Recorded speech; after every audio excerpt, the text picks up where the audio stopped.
Yo, it's Austin, and welcome to my new room. I know things are a little dusty around here. Don't mind that, I'll get to it eventually. Recently, Sonic Mania was released, and people are loving it. People cannot stop talking about this game. In fact, some people are calling it the true Sonic 4, which, you know, may or may not be true, but I figured that we might as well take a look at both games and see which one is truly deserving of the 4. Before writing this video, I never actually played Sonic 4. I remember when it was announced during SGC 2010 as a mystery game for the Iron Man of Gaming tourney, and everyone lost their collective minds. Like, woo, a new 2D Sonic game! This was of course after the wonderful Sonic 06, Shadow the Hedgehog, and many other masterpieces. Faith in the Blue Blur was dwindling, so it was hard not to be excited. So then, what happened? There was like 2 years between episodes 1 and 2, with Sonic Generations coming out in between, and the reception was, well, not great. Some people will tell you that it's a sin to mankind that deserves to be purged from all digital stores. Others are probably writing a goddamn thesis right now about how wonderful it is and how I should also lay down in traffic, which I might.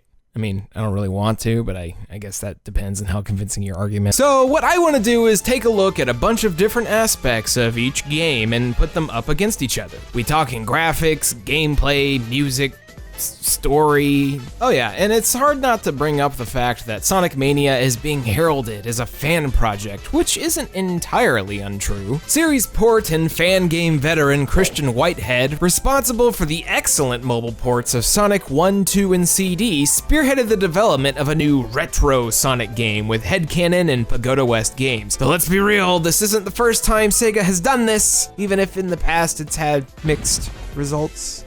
So, Sonic Mania versus Sonic 4 episodes 1 and 2. Which game is the true Sonic 4? Even though one of them is technically already called Sonic 4, but we wouldn't have an episode if I didn't do this.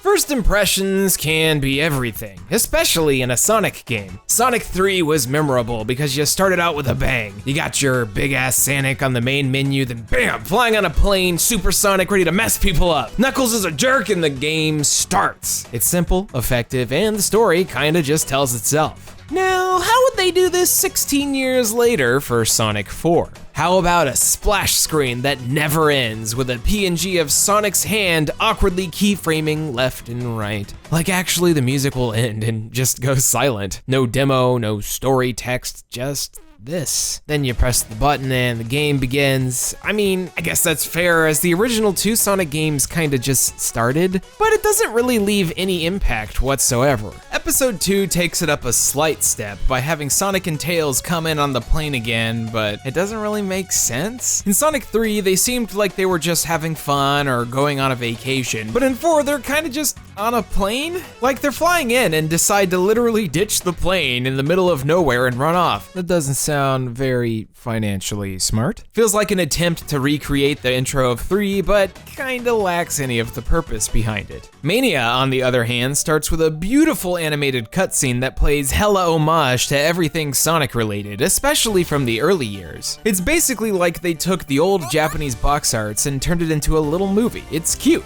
Then we get the big spinny Sonic with the just stupid amount of detail, into the Sonic 3 opening at Angel Island Zoned, but different and more detailed and time stones and boom, Green Hill Zone. Oh. I can't say I'm necessarily excited to do Green Hill Zone again. In fact, both of these games start with it, Sonic 4's being Splash Hill Zone. Call it fatigue if you'd like, but I'm personally a little tired of seeing and hearing Green Hill or something similar as the starting point for a lot of these games. Perhaps it's just like tradition at this point, but I can't help but want something different. However, based on the initial impressions alone, Mania takes the cake. I already forgot what Sonic 4's opening was. All right, everybody, are you ready for a buzzword? Game feel. Or more like Sonic feel Sonic?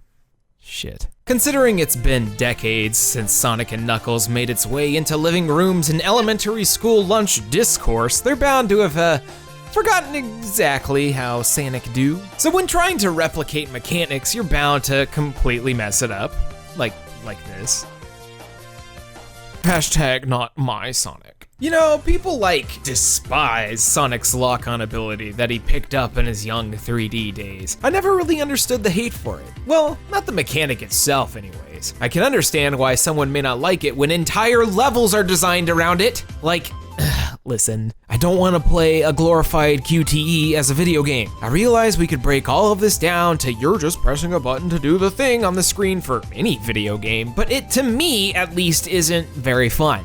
But in certain Sonic games have pulled this off before. Take, for example, Generations. I'm gonna be saying this a lot. In certain levels, you'll be presented with sections in which you are in the middle of something else, and then a little guy will pop up on the screen, allowing you to reach another area. But you don't have to have an entire level depend on this. Sonic has always worked best when you have multiple tiers of level to go through that depends on the player's skill. After all, these games are essentially trial and error platformers that reward the player for memorization. And while Sonic 4 gives you some of that, I feel like it doesn't give enough. That in the game feels really easy. My first time playing through, I somehow ended up with 30 spare lives. Anyways, 4 has its share of issues in the controls. Sonic just feels, well, slow. Starting out running can take what feels like ages, and contrasting this, it doesn't take much speed to just walk up the sides of a flat cliff. I mean, you already saw this. The physics of momentum just aren't really in place here. The jump feels too direct, as opposed to the older games having a bit of a speed peak near the top of it. Sonic is usually always directly in the center of the screen too, which doesn't really add to the sense of speed. Something older games in the series did really well by letting you get ahead of the camera. That was freaking awesome. But it does let me do one of my favorite tricks from old Sonic games. You know, the one where you're on the top of a loop and you jump in order to quickly reach the bottom and get a speed boost. So I guess it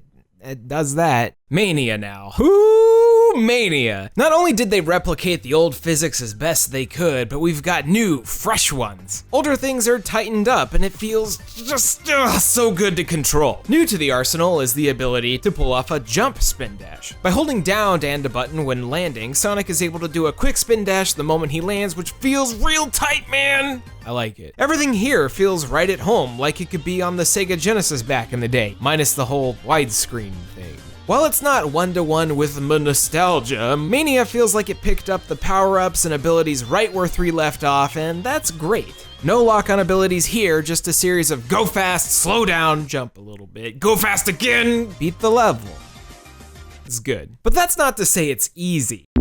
While Mania may not be extremely challenging or anything, it's definitely not a walk in the park. Maybe that's because I grew up playing all the games throughout my life, but I only died a handful of times on my first playthrough. Oh, quick side note, I feel like the whole gotta go fast thing got blown out of proportion. Back in the day, these games were never about constantly going fast the second you picked up the controller. It was about learning the game, learning the levels, and getting good at it in order to go fast all the time. Essentially, games that were built for speedrunning and improving over time. There seems to be this notion and want for instant gratification and going fast, which is unfortunate because then we get games that feel so disjointed.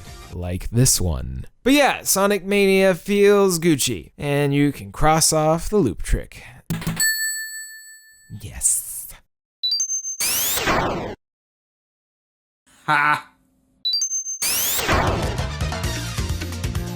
Long story short, Sonic Mania looks pretty damn good. It's basically what I imagine the series would have looked like given a proper Saturn game, which could have been super rad. Or at least better than good old Uncle Sonic R. Sonic has so many extra frames of animation for old poses. The colors are so vivid and special stages are just... ooh, they look so lovely with the Sonic CD-inspired low-poly look. I honestly wouldn't want anything other than this. Not only each zone, but each act in each zone stand out because of the way they were designed. Props to the team for making each level visually memorable and interesting, even if 8 of them were redesigns of older Sonic levels. Sonic 4, on the other hand,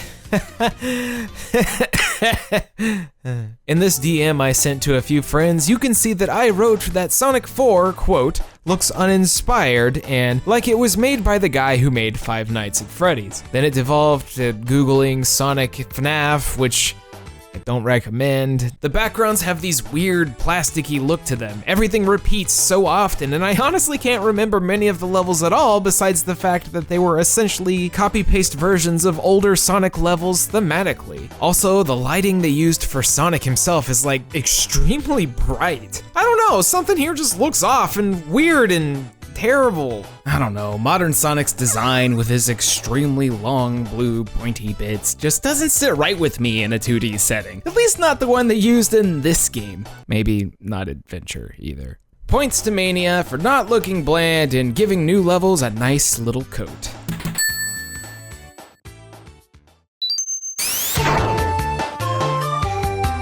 I'm gonna be real with you guys for a second. Sonic 4 soundtrack is terrible. It's not even that the tunes aren't memorable, it's more that by Jun Senoue purposely picking old school sound fonts and combining it with more modern synth and MIDI tracks, they made a bunch of extremely grating songs. As I sit here typing this out, re-listening to the soundtrack for this game, I can only think that the songs were heavy rock pieces, written to be arranged with a full band. The synth leads, maybe because of the sounds used in every single track, just kinda wear down on me. To the point where I eventually turned my volume off while playing so I didn't have to hear it anymore. And that's not good, I'm a music guy. It's like listening to someone try to recreate the Genesis sound chip with a Casio keyboard, and well, it kinda sounds like it too.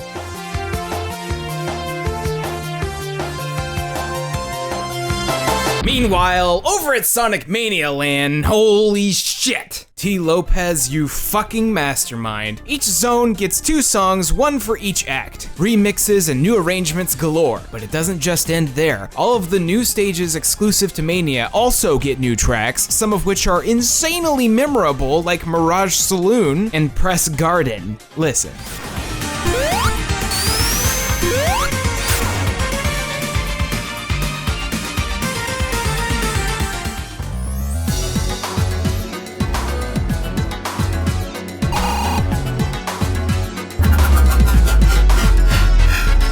I was genuinely surprised with how strong the new songs were, and it gets better. Songs from the older stages like Green Hill Zone have a little oomph added to them, but songs from Sonic CD retain a more CD quality to them. Since every level has those multiple acts, sometimes the second act takes on a life of its own, such as the Oil Ocean songs. As the stage gets more treacherous for the player, it becomes more visually and auditorially as well. The showdown with Metal Sonic feels monstrous in gameplay and music. It all fits together so well and point to Sonic Mania, even if 8 of the stages in the game are old songs, the new tracks are strong enough to beat it out.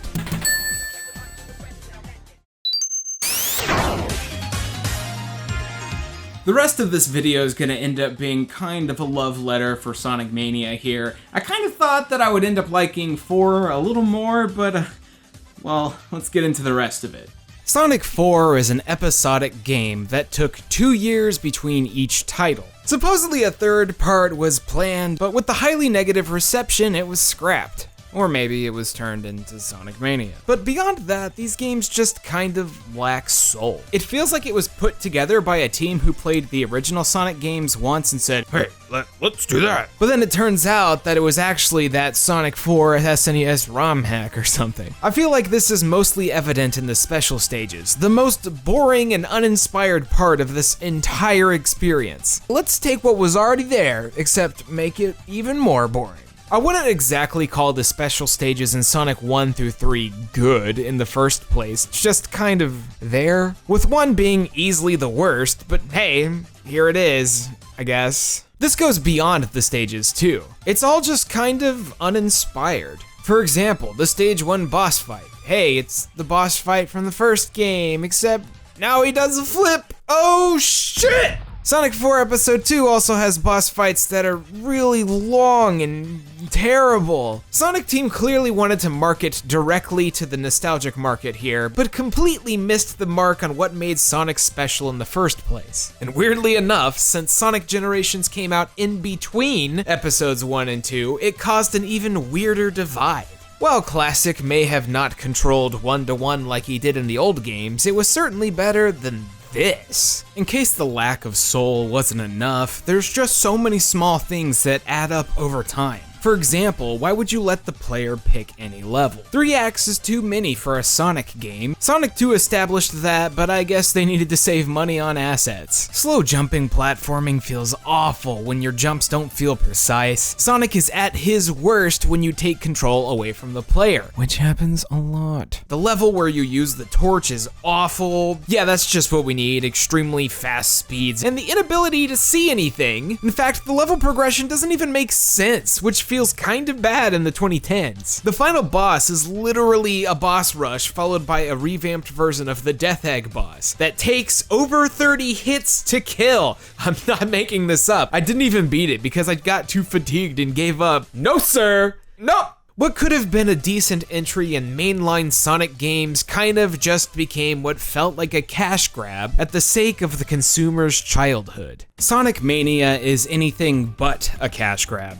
Sonic Mania is a game made by people who grew up playing Sonic, people who were inspired by the games, the music, the art, everything. People on a mission to give the little hedgehog what he deserves. But for the sake of being fair, it's not without its faults. For example, the checkpoint special stages. Those aren't great. It's not even necessarily their fault, they just wanted to recreate the stages Sonic 3 had for Chaos Emeralds. Except there's a ton of them, and they pop up all the time because there's so many damn checkpoints. Granted, you don't have to do them, but damn, I would have liked to see stages pop up for the sake of like a power-up or something. Not like 30 variants of the same special stage. However, the Chaos Emerald stages are fucking rad. I mentioned them briefly earlier, but man, these are actually really fun to play. You gotta collect these blue orbs to speed up while also collecting rings to extend your time. Sonic's gotta catch the UFO catcher that has a Chaos Emerald. It's cute, it's dumb, but man, are they fun to play. Hell, I'd play a game that expanded on this. Go for it. Make me happy. I mean, you also get Super Sonic out of it, so that's always good.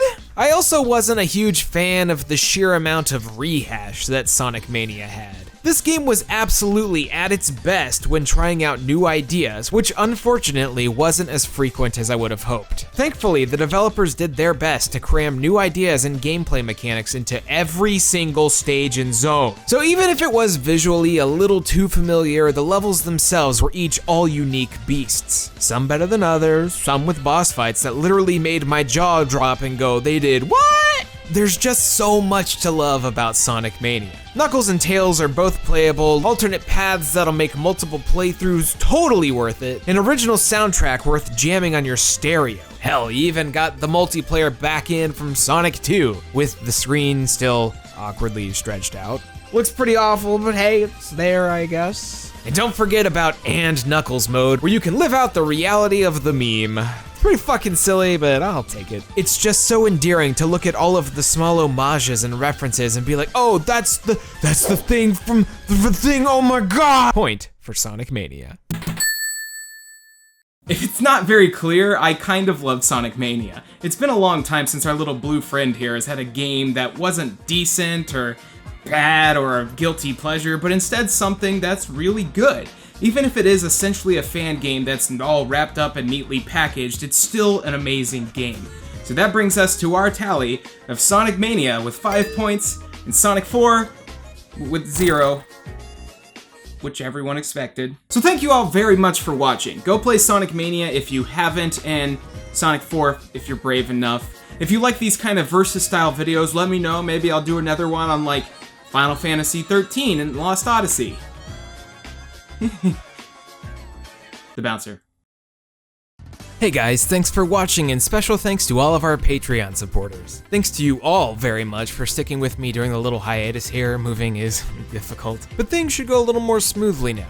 Expect a bunch of new things and surprises around the corner. Make sure to subscribe if you liked the video, and hey, share it with a friend. See ya!